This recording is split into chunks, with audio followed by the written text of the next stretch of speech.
Word on the camp has it that the reason why John Murray was fired from the Sherri Shepherd show or the Sherri show is because he created an extremely toxic work environment. But I'd also say there are so many conspiracy theories surrounding his exit from the Sherri Shepherd show. But according from, what people are saying on the sidelines and the gossip around the block is that, there's something that the producers, especially the executive producers from behind the scenes, that they identified and they felt like he was unfit to continue his stint on the Sherri Shepherd show. But then what's really, shocking me is that he was Sherri Shepherd's best friend, bestie, and also prayer partner. And then allegedly that Sherri Shepherd is extremely heartbroken. But also, shockingly, they're claiming that, he sexually harassed several staffers. But the dilemma is the gender of the people he allegedly sexually harassed is concealed. So, who is it?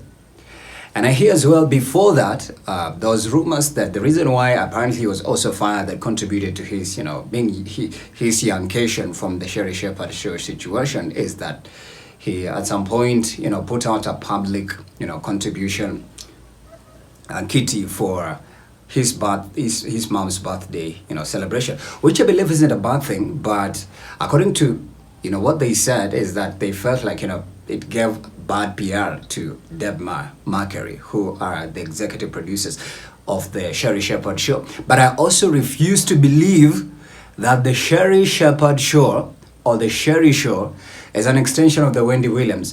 Yes, I can clearly identify formerly Wendy Williams staffers from the Sherri Shepherd show, especially during the behind the scenes, from Norman Baker, who is a very close friend and I believe handman as well to Wendy Williams, especially when it comes to her delivery on hot topics. These guys were a master of killing it on the Wendy Williams show. I refuse to believe.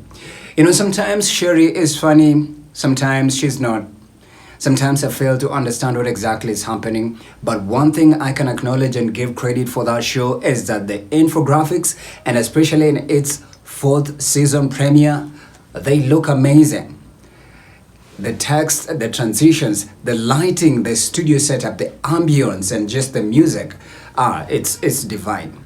But what I don't get is, if she's trying to do hot topics, then let's serve it hot, piping hot, like say it like you mean it. I know Sherri Shepherd is not exactly like Wendy, but it looks like that is like the only, let's say, destination for hot topics.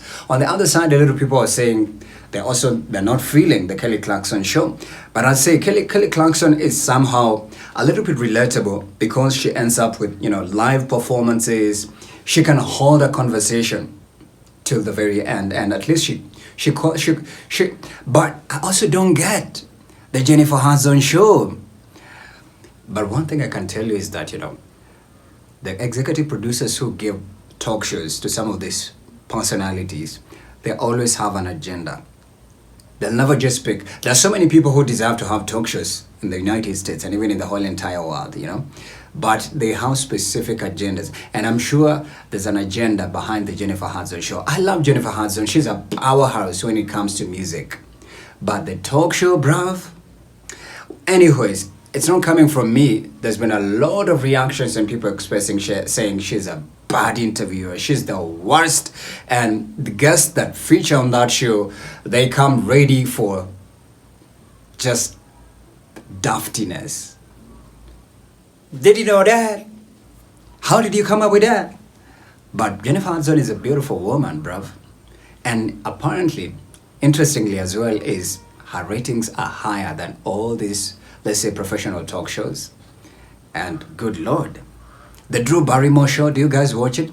But this conversation is for people who are ardent fans of talk shows like me. And I think in the previous video when I rated the Tamron Hall show and the Sherri Shepherd show in its season premiere and 4th premiere, respectively, for only those who understand. Tamron Hall, I say she's a journalist, and sometimes as well, there's some interviews and also the direction of the show I think is, but you know, ABC is a superpower in broadcasting. But good Lord, what is going on?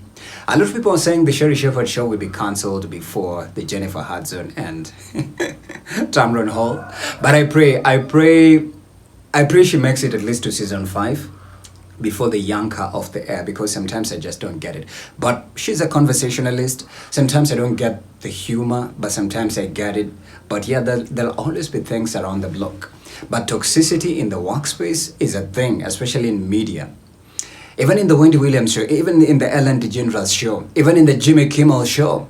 I don't know about the Karamo Brown show and the Drew Barrymore and the Kelly Clarkson, but there's always things that happen behind the scenes that trigger people to be mentally and emotionally unstable. And people don't speak out until it spills over outside. And that's when People Magazine, TMZ, The Breakfast Club, The Shade Room, and all those sites pick up. But my question is, why did John Murray exit the Sherri Shepherd show? I was scrolling through some of the comment sections, and there's somebody who said they schooled with him. What could have potentially led to his, untimely, mysterious exit at the Sherri show? Did you like him? There's one of the dudes who said he gives gay vibes. I don't know, bruv. I don't know, man. But what are you thinking? I'd like to hear from you.